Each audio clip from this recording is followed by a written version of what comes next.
Hello प्यारे बच्चों।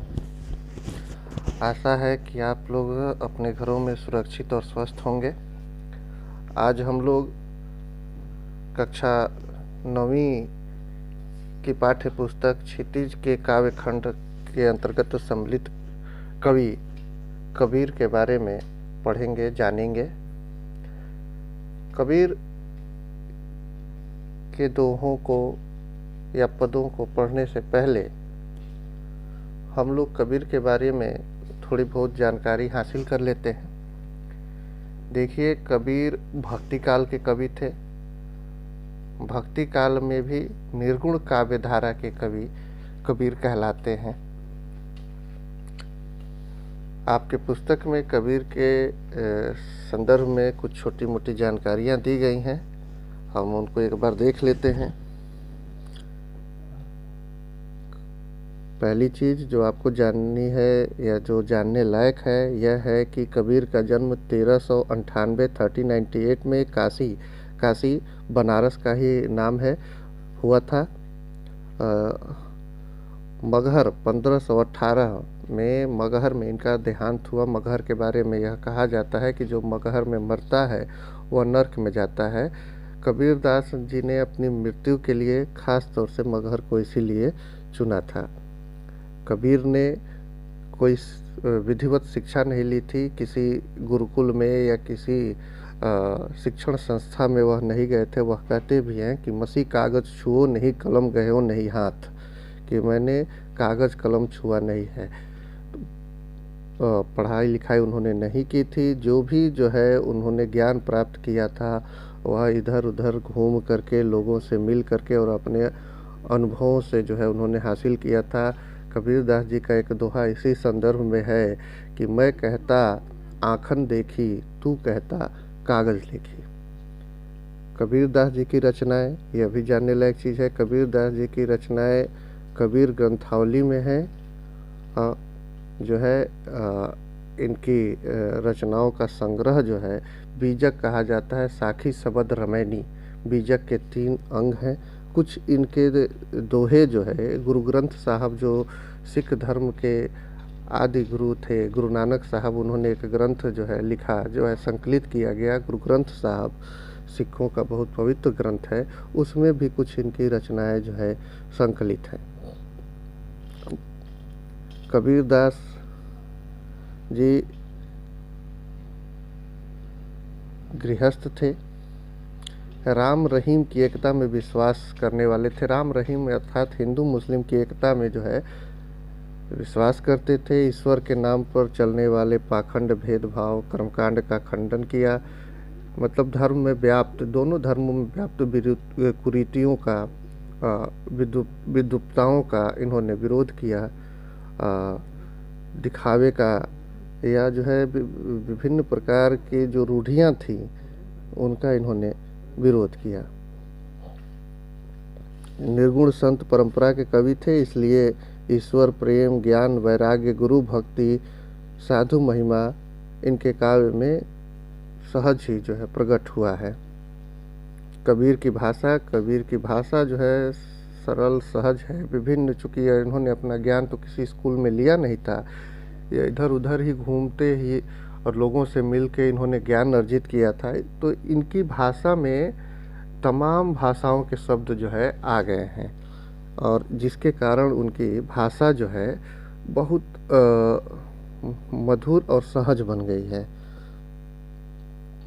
ठीक है, तो ये थोड़ी बहुत जानकारियाँ जो थीं आपको और हमको कबीर के बारे में जाननी थी। अब हम लोग कबीर के काव्य का अनुशीलन करेंगे, कबीर के काव्य के बारे में जानेंगे। देखिए, साखियाँ, पहली जो चीज़ है हमारे बुक में है वह है साखियाँ। साखियाँ साक्षी का तद्भव रूप बनता है साखी। साक्षी होता है विटनेस, यानी जो चीज़ हम अपनी आँखों से देखा है, हमने जिस चीज़ के हम गवाह रहे हैं वह साक्षी है, वो हम उसके साक्षी हुए। वही हमारा अनुभव रहा, हमने उस चीज़ को देखा है, अनुभव अर्जित किया है, तो उस अनुभव को ही जो शब्दों में कबीर ने व्यक्त किया है उन्हें ही साखियाँ कहा गया है। साखियाँ यानी जो जिसके साक्षी रहे हैं कबीर, जिसको कबीर ने देखा है वही साखियाँ हैं। तो देखिए पहला जो है, पहली साखी है, मान सरोवर सुभर जल हंसा केली कराही, मुक्ता फल मुक्ता चुगे अब उड़ी अनंत न जाही। देखिए भक्ति काल के निर्गुण कवियों में एक रहस्य भाव भी होता है, एक योग साधना भी होती है, आत्मा परमात्मा संबंधी जो है उन्होंने वर्णन किया है। तो हमारी पहली साखी जो है इसी संदर्भ में बोलती है क्या कि मान सरोवर सुभर जल। मान सरोवर जो है एक झील है जो पुराणों में आया है, और भौगोलिक रूप से हम जानते हैं कि मान सरोवर जो है तिब्बत क्षेत्र में पड़ने वाला एक झील है। लेकिन पौराणिक आख्यान इसके बारे में यह है कि एक ऐसी झील थी जो मनुष्य की सारी इच्छाओं को पूर्ण करने वाली थी। तो कह रहे हैं कि मान सरोवर सुभर जल, मान सरोवर सुभर, सु मतलब अच्छा, भर मतलब भरा हुआ। मान सरोवर जो झील है या जो मान सरोवर है वह पूरी तरीके से भरा हुआ है। हंसा केली कराही, हंस वहाँ पर केली मतलब जो है खेलना, कराही मतलब कर रहे हैं, खेल रहे हैं, तो वहाँ पर हंस खेल रहे हैं। मुक्ता फल मुक्ता चुगे अब उड़ी अनंत न जाही। मुक्ता फल का मतलब होता है मणि, मोती। तो मान सरोवर के ठीक पूरी तरीके से भरे हुए जल में हंस जो है खेल रहे हैं, मुक्त भाव से, मुक्त भाव से मुक्ता फल चुगे मोतियों को चुन रहे हैं। अब उड़ी अनंत न जाही, और अब वह उड़ के, अनंत मतलब आकाश, आकाश में उड़ जाने की इच्छा नहीं रखते हैं। देखिए अब यहाँ पर जो है प्रतीकों के माध्यम से बात होती है। हंस जो होता है आत्मा का प्रतीक होता है, मान सरोवर जो है परमात्मा का प्रतीक है। तो कह रहे हैं कि मान सरोवर सुभर जल, परमात्मा के पास जब हंस पहुंच जाता है यानी आत्मा पहुंच जाती है तो वह वहाँ पर जो है अति प्रसन्न हो जाती है। वह खेलने का अर्थ है कि जो है प्रसन्न हो जाती है, खुश हो जाती है, और वहाँ पर जा कर के अपनी लीलाएं क्रीड़ाएं करने लगती है। और तब जा कर के फिर जो है इस दुनिया में आने का या इधर उधर कहीं भी जाने का जो है वह विचार त्याग देती है। यानी आत्मा और परमात्मा का जब मिलन हो जाता है तो आत्मा की सारी इच्छाएं जो है वह मर जाती हैं, और वह फिर जो है उड़ के जाना मतलब कि इधर उधर विचरण करना, तमाम तरह की इच्छाओं को मन में लाना, वह सारी चीज़ें खत्म हो जाती हैं। ठीक है, तो मान सरोवर सुभर जल हंसा केली कराही। मान सरोवर के अच्छे तरीके से भरे हुए जल में या मान सरोवर के पूरे भरे हुए जल में हंसा केली कराही, आत्मा जो है या हंस खेल रहे हैं, क्रीड़ा कर रहे हैं।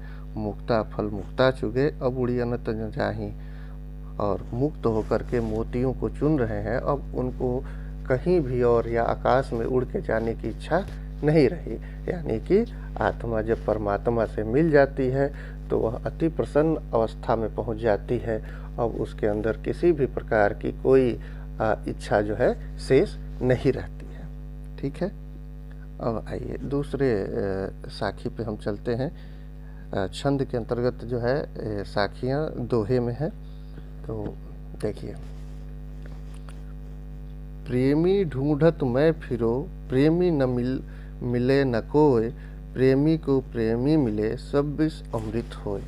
कह रहे हैं कि मैं प्रेमी को ढूंढ रहा था लेकिन मुझे कोई प्रेमी नहीं मिला, लेकिन जब मुझे प्रेमी मिल गया तो सब विष अमृत हो गया।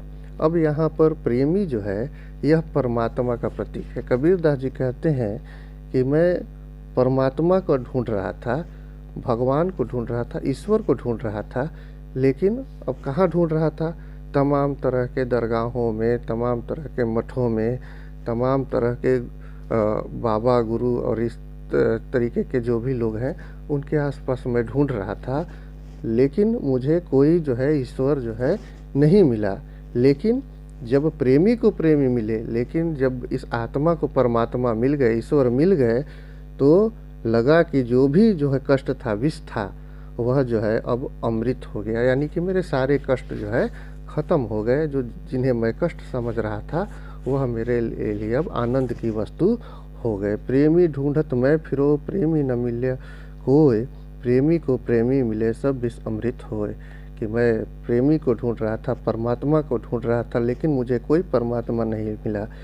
लेकिन जब इस आत्मा का साक्षात्कार, प्रेमी को प्रेमी मिले, आत्मा को जो है परमात्मा मिल गए, तो जीवन के सारे कष्ट जो विष है जीवन का, वह सब जो है अमृत हो गया। ठीक है बच्चों, तो आप इन दोनों जो है साखियों को फिर से एक बार जो है आप देख लीजिएगा। यदि किसी प्रकार की कोई समस्या होती है तो फिर मेरे व्हाट्सएप नंबर पर या अन्यत्र जिस भी साधन से आप मुझसे संपर्क करना चाहते हैं मुझसे संपर्क कर लीजिएगा। तब तक के लिए धन्यवाद। स्वस्थ रहिए, सुरक्षित रहिए, घर पे रहिए।